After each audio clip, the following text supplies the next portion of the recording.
is truly humbling to know just how much my name has been said before the throne of God, and I don't feel like I deserve it, but I am very grateful for it. So thank you for that. Well, let's get down to business. December 29th through January 5th, I took a trip to Bonaire. Now, I got to figure out which button. Right button. Okay, so Bonaire is towards the bottom of the screen there in the Caribbean Sea, and it is 70 miles from the coast of Venezuela. And if you're doing the math, yes, we were there when our president decided to make Venezuela the 51st state. We did not hear any explosions. We did not have any threat whatsoever. In fact, the Venezuelans who live in Bonaire were celebrating because the guy who was the president there was a really bad dude. In fact, he became president while we lived there, and everybody was saying this guy is going to be really, really bad, and they were not wrong. So anyway, we were there during that time. But of course, I didn't go alone. My wife, Deanna, went with me, our youngest daughter, Aaliyah, and then Tyler Holder, one of the young men from Parsons, came with me as chaperones because it's never a good idea to let me go unsupervised. So, you know me. So the lady in the middle is Yvette. She's one of the Christians in Bonaire, and she's a very sweet lady. But this was our first time back in Bonaire since 2019. Now, a lot has changed since 2019. For one thing, we have a different family working in Bonaire since 2019. Jonathan Cervani, who came to Bonaire after we left, he left Bonaire in 2020, right before the world shut down. Do you remember that event? I think it happened, didn't it? Did 2020 exist? I don't remember. I just kind of a year that wasn't there almost. Anyway, so he left literally like 2 weeks before the island shut down. Nobody could get in, nobody could get out. They couldn't even make phone calls. And so, I'm just kidding. Nobody could do anything. And so he was able to leave before all that happened. But the Lord blessed us with a wonderful family who wanted to come to Bonaire, but because of COVID and because of immigration, it took them a long time to actually get to be on the island. And that family is Dexter Honoree. He's the tall one. His wife, Giselle, is next to him. Their oldest daughter, Skylar. Their middle daughter, Azaria. And then their son, Kamari, live in Bonaire. Giselle and Dexter are from the island of Dominica, not Dominican Republic. There's another island in the Caribbean called Dominica, and that's where they are from. They speak English and patois, so they kind of speak two languages. They are trying to learn Papiamentu, and of course the children are going to school there, and they are having to be taught in Dutch, and it's a real challenge. I'll talk about that a little bit later, but they are definitely learning the island, learning the language, and so it is great to have them there.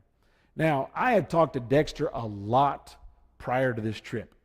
I had talked to him a bunch over the phone, through voice messages, even video calls, but nobody from Parsons had ever met them face to face.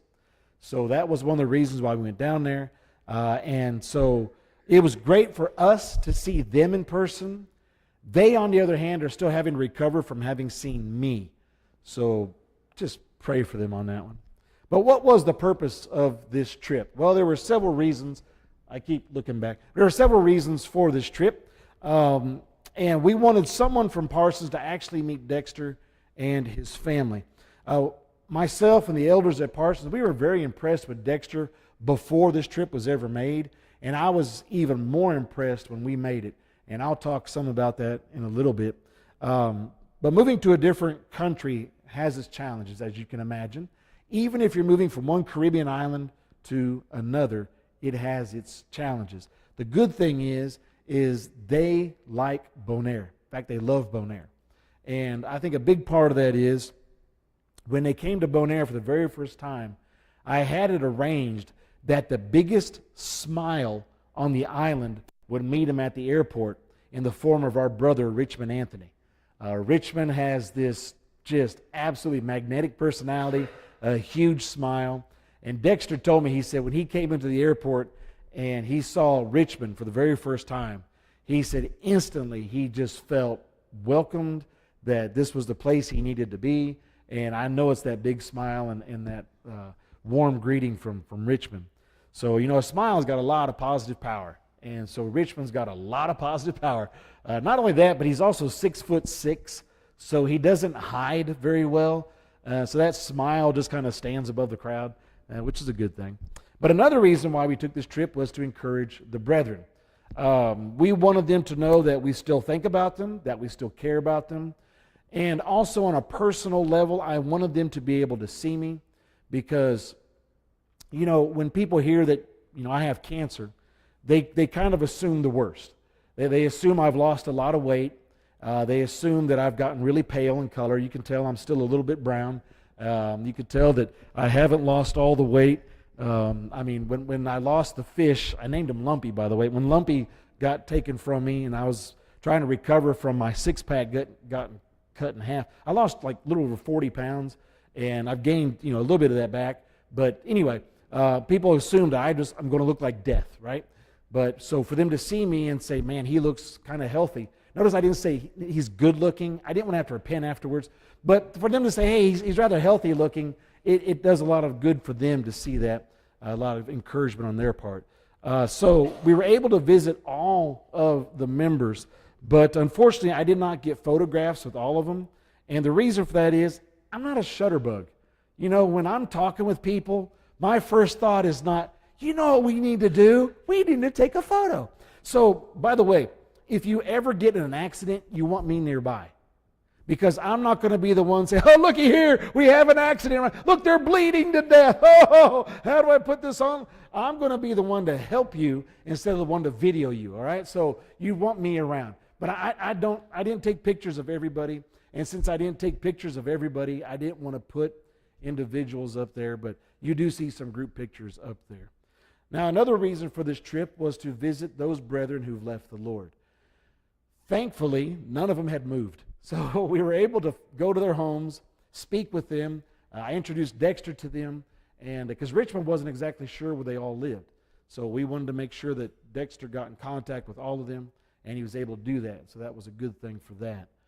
We also wanted to share some teaching materials with Dexter, Richmond, and Giselle. I shared with Richmond and Dexter several studies that I had used when I was in Bonaire. Some of those I had either written or translated in the local language of Papiamentu. Others were English. I also gave them some evangelism things that they could perhaps use in their efforts to evangelize. So we gave them several pieces of material with that. In fact, I put them on jump drives so that they would actually have those and they could print them off, and use them however they needed to. And then we also took some Bible class material with us. And Deanna sat down with Giselle and showed her how to use that for the children.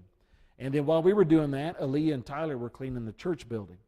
But also while we were there, I happened to teach on Sunday morning and Wednesday night. Apparently they liked torture because they wanted to hear me twice.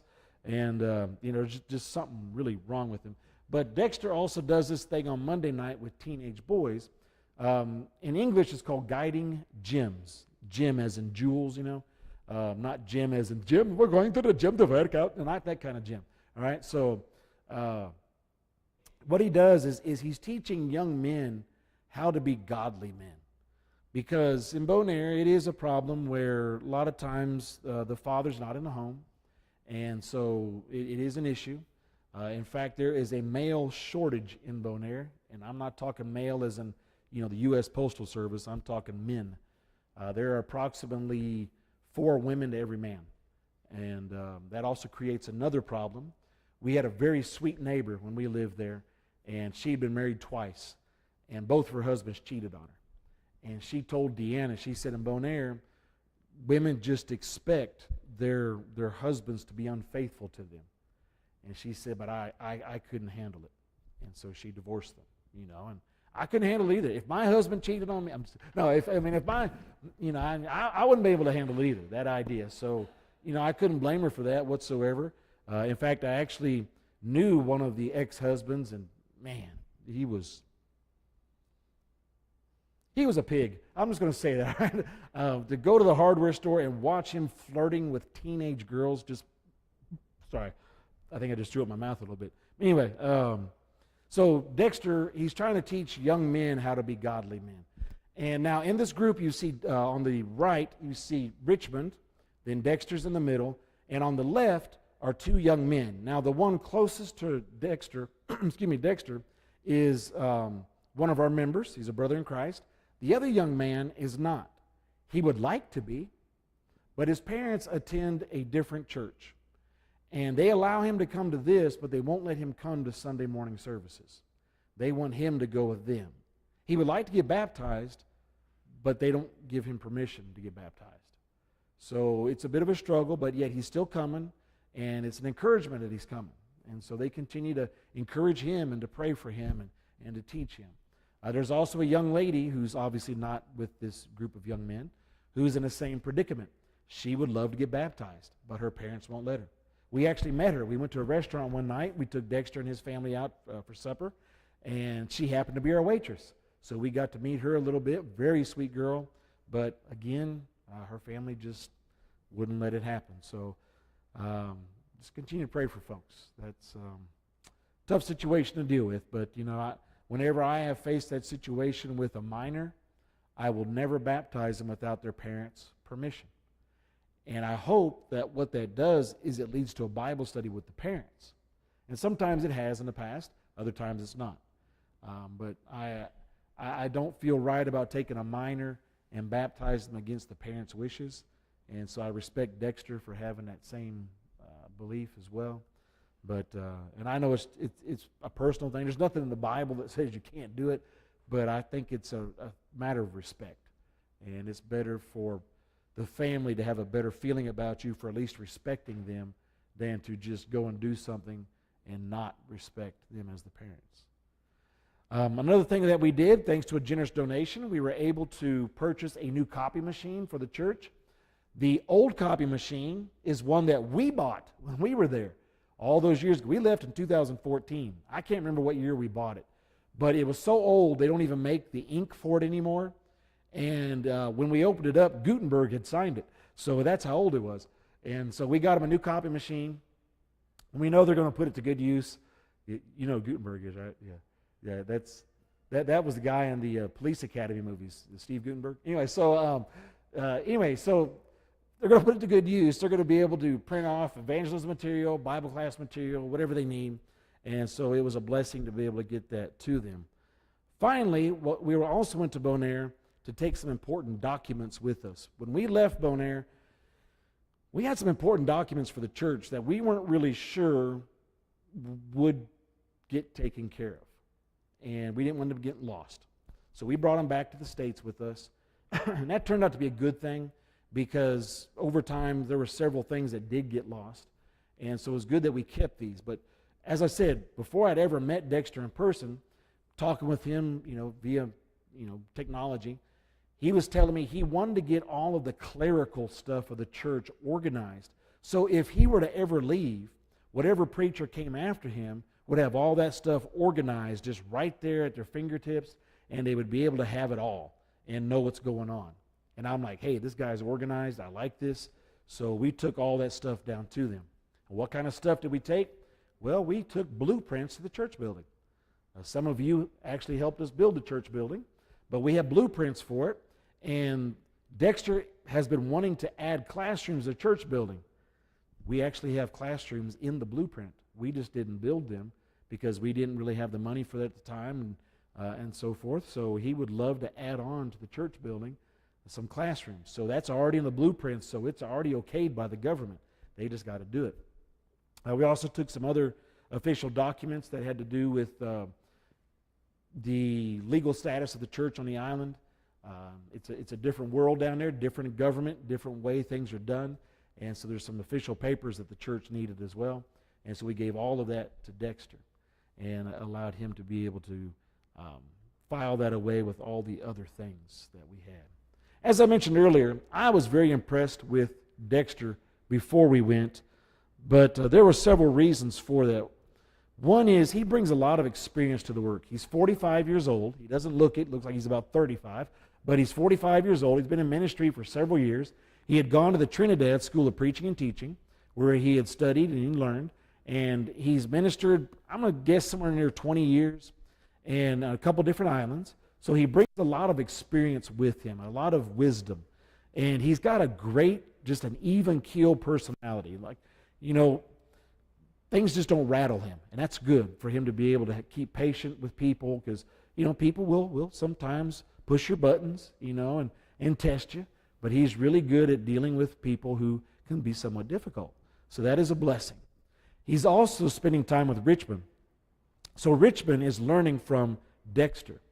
Now, why is that important? Well, Richmond himself went to the Trinidad School of Preaching and Teaching also. Richmond was actually baptized by me April 15th, 2013, tax day. That's the way I remember it.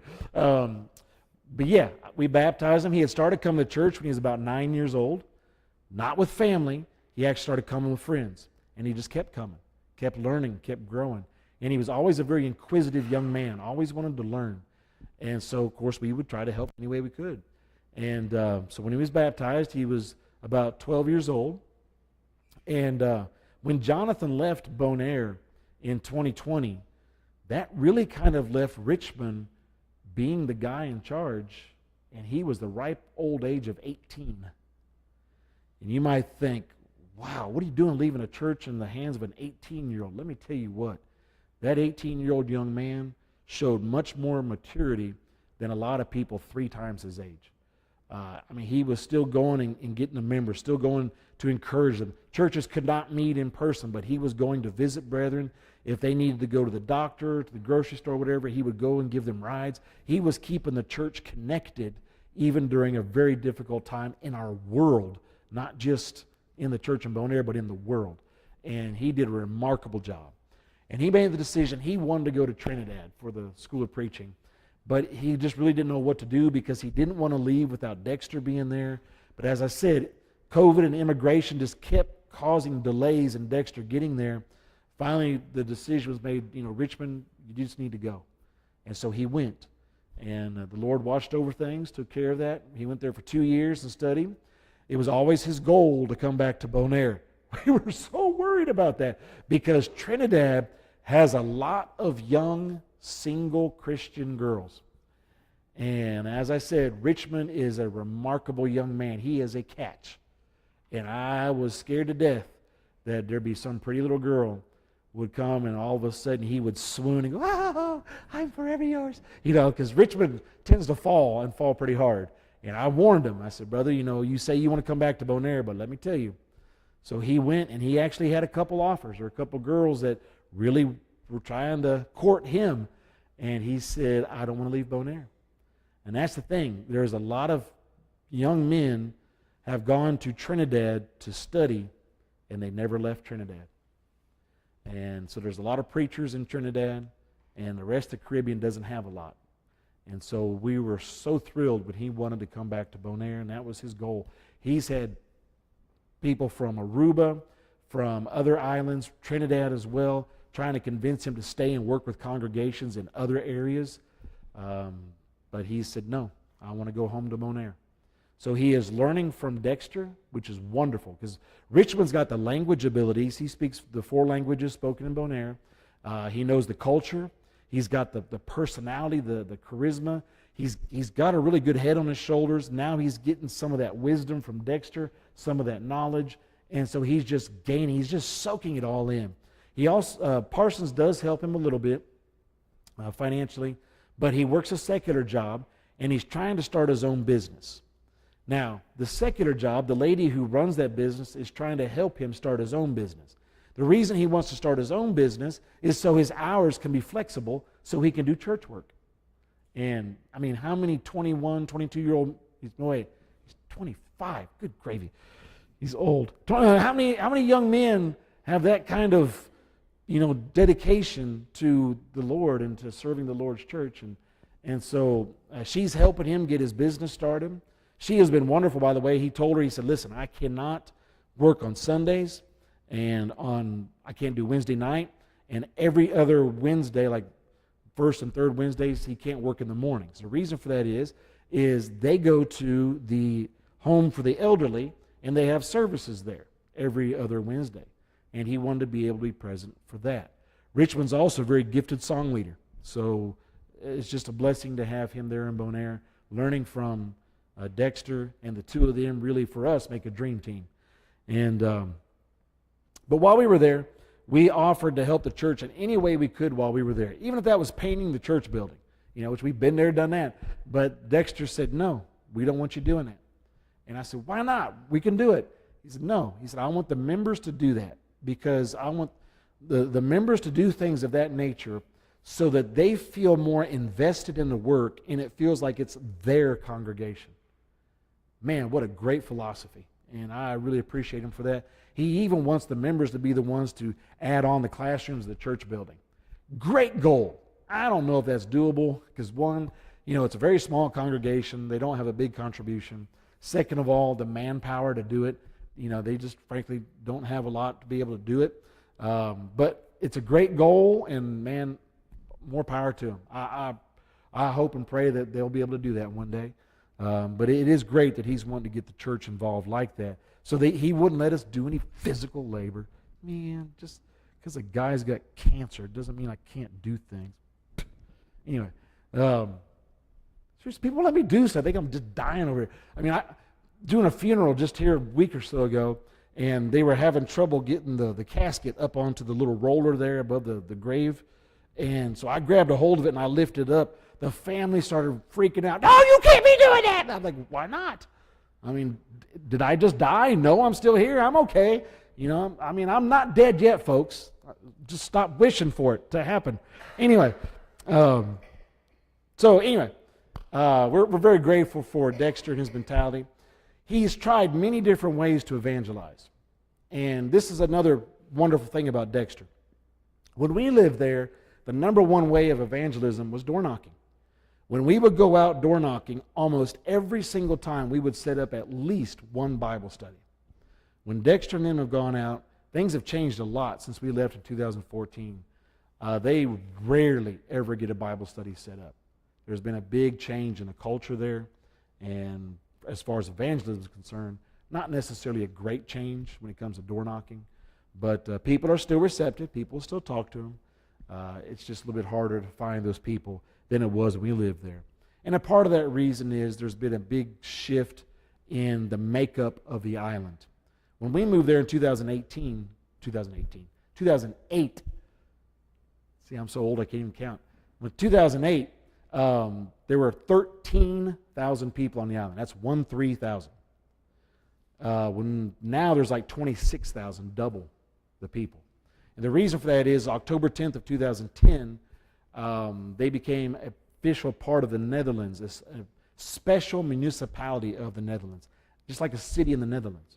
They'd always been owned by the Dutch, but it's kind of like if you wanted to go to Honolulu, Hawaii, you just got to get in a plane and go. You don't have to have a passport, don't have to have anything except your driver's license. That's it.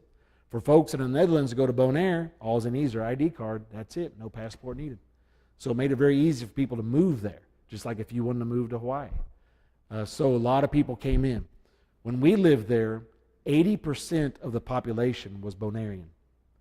Now, only 35% are Bonairean. That's how many Dutch people moved in. And the Dutch, by and large, are not religious folks. And so that's been part of the challenge of evangelism there. But he's tried different things. He's tried gospel meetings. He's tried seminars. He's tried to do special events, services at the home for the elderly. And the way he puts it is this. He said, you got folks there who are residents, the elderly people, but you also have the employees who are there listening and learning too. So they're trying to just reach anybody they can in different ways. So I really appreciate that about him. But the biggest thing that impressed me was something that happened when we were there. Myself, Dexter, and Richmond, we had gone to visit an erring brother in Christ. Now in Bonaire, you don't just go up and knock on the door. You either honk your horn. Every house or property has a fence of some sort around it. We built a wall around ours because that's what everybody else did. We didn't know. I didn't know this like a month ago. It's actually a law. You have to do that.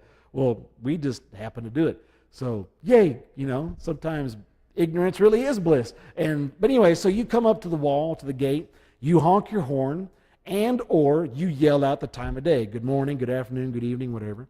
So we pull up to this brother's house, we honk the horn, and we start yelling out, good afternoon. He comes out, he recognizes Richmond right away. And so he starts coming towards the gate. Well, then he recognizes me. And he's like, "Hey, Martin!" So, he's all excited to see me. And he comes to the gate. And we introduced him to Dexter. And we're talking to him for a while, trying to encourage him to come back to the Lord. And he doesn't open the gate for us. And he doesn't really seem all that interested. And he kind of hems and haws about a little bit. And I'm thinking, man, we're not getting anywhere with this guy. What can we do? What can we say? And my mind is just racing. What can I do to try to get some interest in him? And then Dexter does something absolutely genius. This particular brother, in his yard, there's a small table with dominoes on it. He loves to play dominoes. Dominoes, very popular in Bonaire. Dexter said, "You like to play dominoes?" He said, "Yeah." "You want to play a game?" "Yeah, you're going to get that gate open fast enough." I mean, he's sitting there fumbling with the gate, just trying to get it open. Come on in. Yeah, let's play. We sat down, we played 10 games of dominoes. And it was me and Richmond on a team, Dexter and this brother on a team. That allowed them to get to know each other a little bit. And I said we played 10 games, and they were creaming me and Richmond. I mean, we were losing 7-2. And then I said, "Guys, I only have time for one more game, then I got to go." And I said, "Winner takes all." So we won the last game. So we won the whole thing, all right? So I just want you to know, Richmond and I redeemed ourselves. We only won 3 out of the 10, but we won the game that mattered, so there you go. But that was just such a genius move on Dexter's part, because it kind of ingratiated him towards his brother. And his brother said, "Yeah, come back anytime." Man, that's awesome. Whether it's to play dominoes or talk about the Bible, he's welcome back anytime. Richmond and I both were very impressed by that by what he did there. And so that was very impressive. But there's some other cool things that happened while we were there in Bonaire. Tyler proposed to Aaliyah. She said yes, by the way.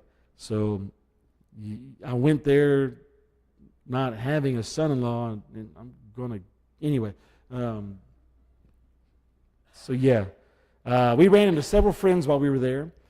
We also got to meet the significant others of several of the erring brethren, which is important because, a lot of times you hear about a church and you don't know, what kind of church is that? What's that like? And maybe you're not even a churched person. What are Christians like anyway? Are they weird? Do they do kind of weird stuff? Well, then they met me and they're like, yeah, they're really weird. But I mean, no, they met us and they got to see us. In fact, one of the young men, he's 21 now. He was coming when he started coming. He was 5 years old. We met his girlfriend, and he has started coming back to the Lord. And I say started to because he's still living with his girlfriend, but he is coming to services, and Dexter's not pushing him on things because he doesn't want to shut that door. He wants to stay open. But anyway, we met his girlfriend, and they came over to the little apartment we were staying at, and Richmond was there too. And so we're telling stories, and we're laughing and just cutting up and everything. And his girlfriend says to Deanna, "I have not seen him that happy in a very long time." That's important for her to see, that he's happy around church people. And so for me, that was a wonderful thing for her to see. And so it was great to be able to meet those folks. And we also got to ring in the new year in front of our old house. Now, let me tell you something. Bonaire will ruin you on New Year's. It's ruined Tyler now. I asked him while I was going on, I said, "So, have I ruined you on New Year's?" He said, "Yes." And here's the deal. In Bonaire, Aruba, and Curacao, those 3 sister islands right there, they do something that's kind of unique in the world. You can buy commercial-grade fireworks without any kind of permit whatsoever. You just need money. And people will spend thousands of dollars. And what happens is about 10 minutes before midnight, people start shooting off fireworks. And you'll just see clusters of it all around you. And they're huge, huge fireworks. First year we were there, I was dead tired from working on the church building. 10 till midnight. Ka-da-ba-boom! Ka-da-ba-ba-boom! Something sounds like downtown Baghdad or something, And I'm like, I just want to sleep. Finally, I just get up and go out. And I was like, man, this is awesome. It's just reverberating through your body, and it's just amazing to see. Well, this year starts at 10 till, and it went till 20 after 12. And while we were out there watching all this, our neighbor comes out, her and her son. And so we got to ring in the new year with our neighbor and her son. And she told us, she said, this year was bigger than it's been in a very long time. And there's a reason for that. Remember I told you Bonaire is a special municipality of the Netherlands? The Netherlands has decided to outlaw fireworks. And Bonaire said, we don't think so. So in a form of protest, people bought a lot of fireworks this year. And they made sure they were going to celebrate. And man, what do we have here in America? We watch a ball go down a pole at 11 o'clock at night. Why? Because that ball's in New York. So at 11 o'clock, everybody's going, yeah, Happy New Year. We're like, we got an hour left, man. So, I mean, that's New Year in America. And it's kind of boring, to be honest with you. I remember the very first time I stayed up for New Year's. And midnight hit, and I'm like, that's it? Is something supposed to happen? I mean, it's just nothing's different than 5 hours ago. This is horrible. In Bonaire, no, the bombs are going off, and people are celebrating. So anyway, but finally, one other really cool thing took place. When we were leaving Bonaire, we were in the airport. Now, the airport is very small. For those of you who've been there, you can testify to this. When you go into the airport, you're still outside. Once you go through the security check-in, then you're inside one room that's air-conditioned. That's it. And there's seats in there. There's a little stand. You can get something to drink, something to eat. And then there's one, gift shop. Well, Aaliyah and I went to the gift shop, and we're in there, and we're speaking Papiamentu with the two ladies working there. And, of course, when people hear us speaking the local language, they want to know, how can you, people who don't quite have enough pigment in your skin, how can you speak our language? And we tell them we used to live there. One of the ladies looked at Aaliyah and said, I thought I recognized you. You came to my house to talk about the Bible years ago. She recognized Aaliyah from door knocking. When Aaliyah was 21 when we went, she's now 22. We lived in Bonaire from 4 years old to 10 years old. This lady recognized Aaliyah. When we would go out door knocking and groups from the States came, we'd always had at least one Papiamentu speaking person in every group. That meant that Aaliyah would lead a group. And most of you know Larry Waymeyer from Broad Street. Well, she would lead groups. Larry Waymeyer was in one of her groups one time. And so here's this experienced preacher and missionary, but Aaliyah's the one doing the talking at the door because she can speak the languages. And so this lady recognized her. That was a proud dad moment, to be honest with you. To be recognized for that is just pretty amazing. But I want to thank you for your continued support of the work in Bonaire. It's a challenging work, but it's wonderful to know that there is a congregation of Lord's people that meets there. It's awesome to know that we have a property with a building on it, that they have a place they can call home, and it's just wonderful to be there. Dexter and his family have been a tremendous asset to have them there, and I am so grateful. I believe God truly, truly blessed us with them. And, they are amazing people. They make do with very little. It is very expensive to live in Bonaire because every single thing has to be shipped in, and it makes it very expensive. And they only get about $30,000 a year in support, and they make it work for a family of 5. It's pretty amazing. But I will say this.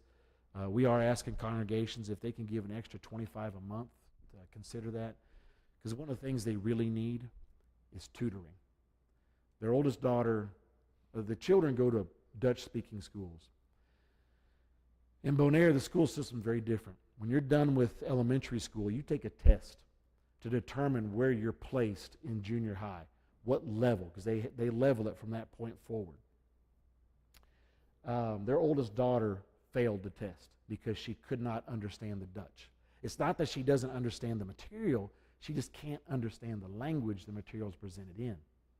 And so she failed the test. Well, they have this kind of, I'm going to call it a gap year, where the students get to repeat it and get another chance at that test. So she is in her gap year right now. She could really use tutors to help her learn the language. Our girls had to have them. They couldn't have made it without the tutors that we got for them, and especially when it came to Dutch. So that's something they need. They could also use some help with the languages, just learning the languages themselves. So that's something that they do have a need for. And so it's something we'd ask you to consider. But we do want to thank you for the support you give. Most of all, we thank you for the prayers. It means a lot. Bonaire is a very special place. Go Pack, please. Place to me. I had a wonderful picture. Forget that. It said, I love Bonaire on it. Anyway, any questions?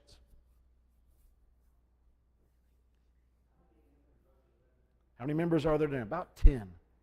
I know it doesn't sound like many, but, that's 10 more than there were several times. Your question over here.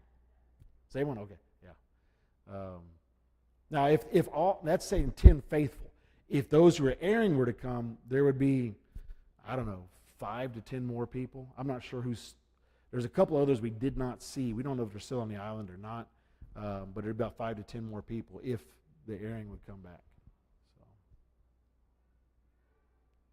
we got to meet with 5 of the erring members and encourage them. Love to see them come back. Love to see their significant others come back, or come too. But any other questions?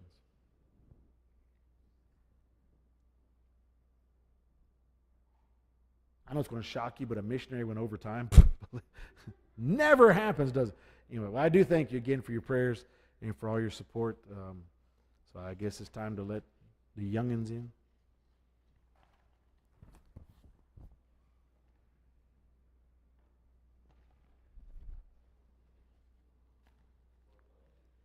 What's that? Yeah, 25 each month. Yeah. I'm sorry. I don't know. We were thinking at least 12 months to start with, and just at least help them with that. Okay. Okay. All right. Well, I appreciate that.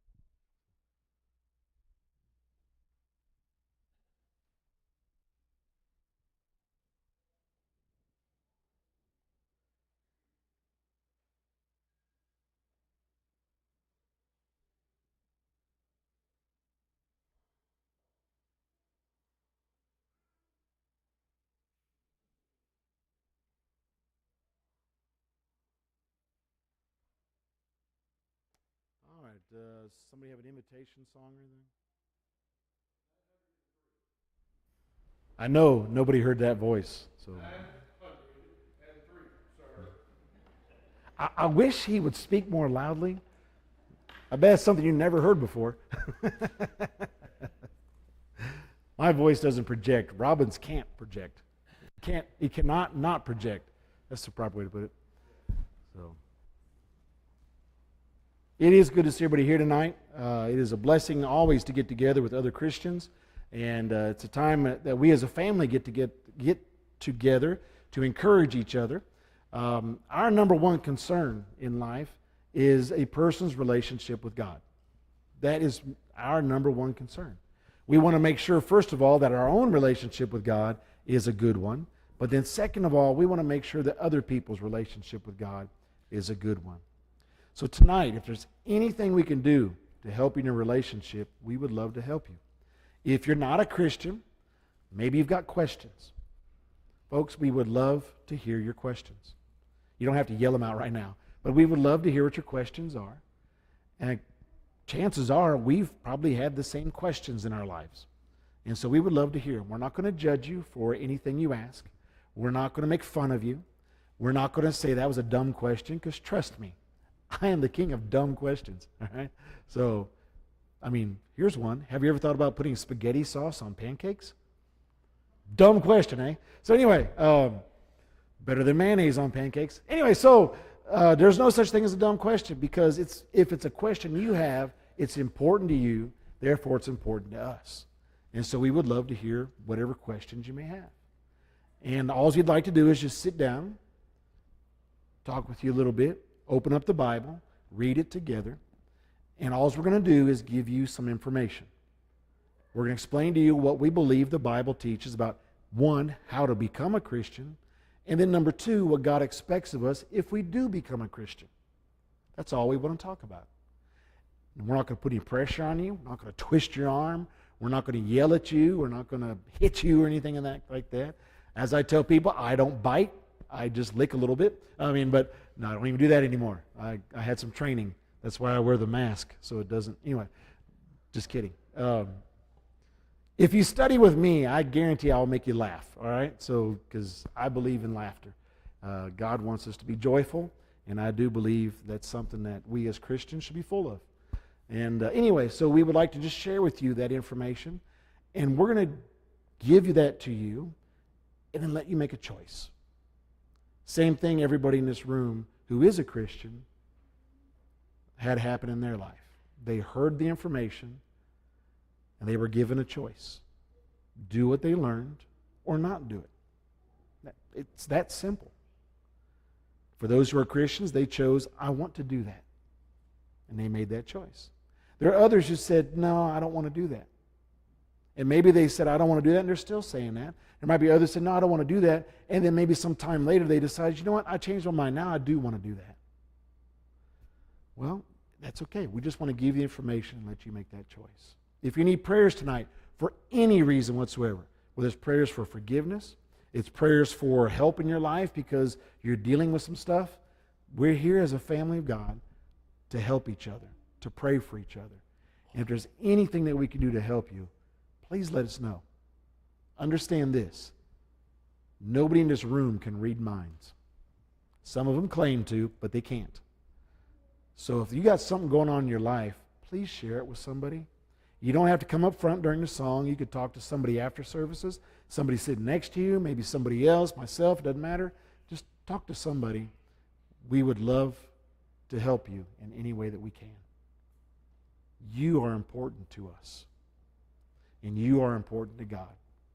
So important that His Son died for you, for all of us. He loves us that much. Even though we make mistakes, even though we don't do things that we should do things that we ought not do, He still loves us so much, He died for us. That's the amazing love of God. But He does want us to become a Christian and live in the way He wants us to live. So yes, He would like for us to make some changes in our life, but I can tell you this, the changes He wants us to make are for our betterment. And not only for the betterment of our lives, but for those who are part of our lives as well. Because here's why. When you fully embrace what the Bible teaches, not only does your life improve, but the people that you have relationships with, it improves their lives as well because you have started doing what God wants us to do. You're becoming the person that God wants us all to be, that you are literally born to be. And so tonight, if you need anything, we're going to sing the song of encouragement. You can come up front, let us know how we can help you. If you don't want to come up front during that time, you'd rather do something more private, please see somebody, talk to somebody afterwards. We'll be happy to help you in any way we can. But if you want to come right now, please do while we stand and sing.